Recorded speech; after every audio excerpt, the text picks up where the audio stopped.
Dear students, welcome to Gate Smashers. आज की इस वीडियो में एक्सप्लेन करने जा रहा हूं properties of XNOR gate. Last video में हमने एक्सॉर गेट की प्रॉपर्टीज के बारे में सारे पॉइंट जो है वो डिस्कस किए थे।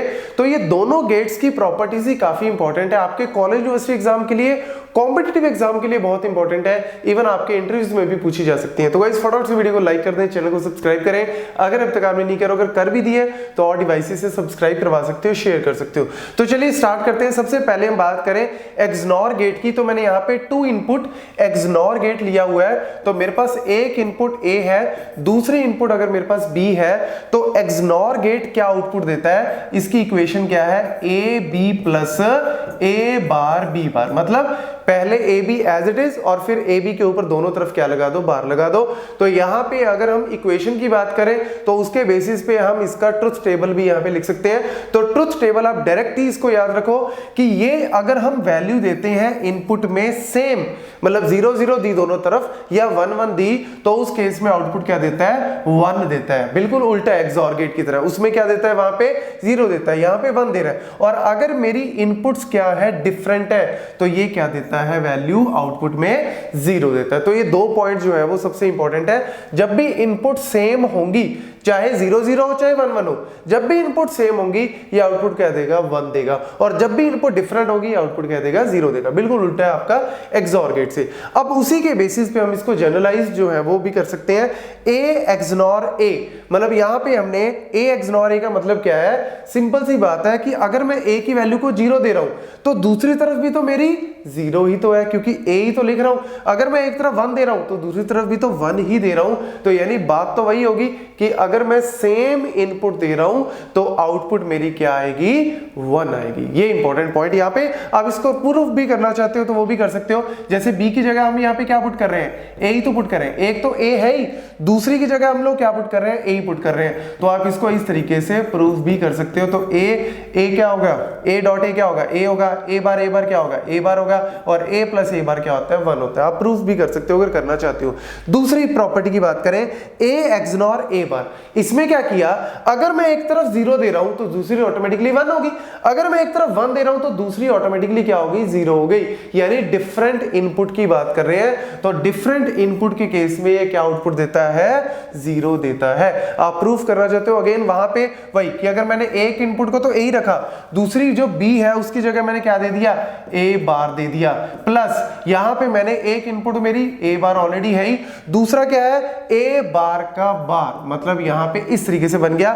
तो A बार क्या होता है, A बार क्या होता है, 0 होता है, प्लस यहां पे क्या बन गया, A बार, और A बार का बार क्या हो गया, A ही हो गया। तो ये भी क्या हो गया, 0। तो 0 प्लस 0 क्या हो गया, 0 आ गया। तो आप प्रूफ भी करना चाहते हो तो वो भी कर सकते हो। देन ये इंपॉर्टेंट प्रॉपर्टी है तीसरी और चौथी। जैसे एक्सॉर में हमने किया था कि XOR can be used as a buffer also, inverter या नॉट गेट की तरह भी हम यूज कर सकते हैं, ऐसे ही एक्सनॉर को भी कर सकते हैं। तो यहां पे इसको हम एक्सचेंज प्रॉपर्टी की तरह भी याद रखो। एक्सचेंज प्रॉपर्टी मतलब इस A को अगर मैं इधर ले जाऊं और इस 1 को इधर ले आऊं तो कोई फर्क नहीं पड़ेगा। मतलब यहां पे मैंने 1 को अंदर ले आया, A बाहर चला गया। यहां पे मैं 0 को अंदर ले आया और A बार जो है वो बाहर चला गया। तो इसको हम एज इट इज इस तरीके से भी लिख सकते हैं। या फिर आप बेटर क्या याद रखो कि अगर मैंने इस तरीके से, अगर मैंने यहां पे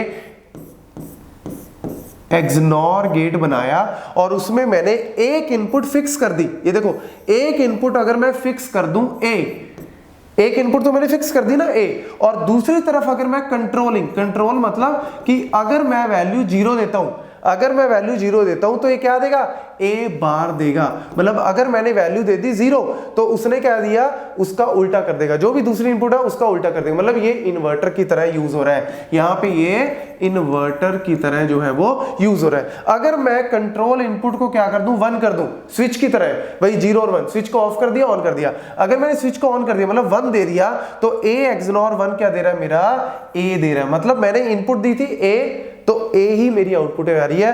तो यानी ये बफर की तरह काम कर रहा है। एक्सॉर गेट जो था वो 0 पे बफर था, ये जो है वो 1 पे बफर है, बिल्कुल उल्टा जो है वो काम कर रहा है। फाइनली अगर हम बात करें लास्ट प्रॉपर्टी की, तो A XNOR A n times अगर मैं लिखता हूं तो 2 तरीके से हो सकती है, या तो n की वैल्यू इवन हो सकती है या ऑड हो सकती है। तो लेट्स से अगर मैं A एक्सनॉर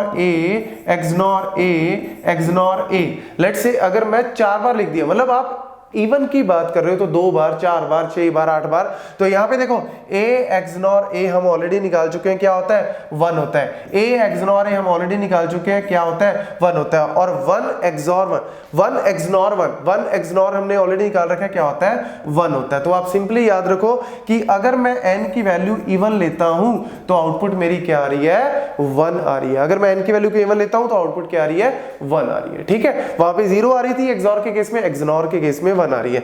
ऐसी अगर मैं ऑड ले लेता हूं, ऑड मतलब a XOR a XNOR a, ठीक है, a XNOR a XNOR a, अगर मैं 3 ले लो 5 ले लो 7 ले लो जो भी, तो यहाँ पे a एक्सनॉर a हमारे पास क्या होता है 1, और 1 एक्सनॉर a करोगे तो क्या आएगा, आपका आउटपुट आएगा a। 1 एक्सनॉर a क्या होता है a होता है। मतलब अगर हम वैल्यू ऑड ले लें तो ये बफर की तरह जो है वो काम करेगा। मतलब अगर आप a एक्सनॉर a कर रहे हो और अगर आप n की वैल्यू को इवन ले रहे हो तो 1 आएगा, अगर n की वैल्यू को ऑड ले रहे हो तो ये बफर की तरह a ही आपकी आउटपुट जो है वो प्रोड्यूस करेगा। तो ये सारी प्रॉपर्टी जो है वो याद रखना, एक्सॉर की भी एक्सनॉर की भी। Thank you.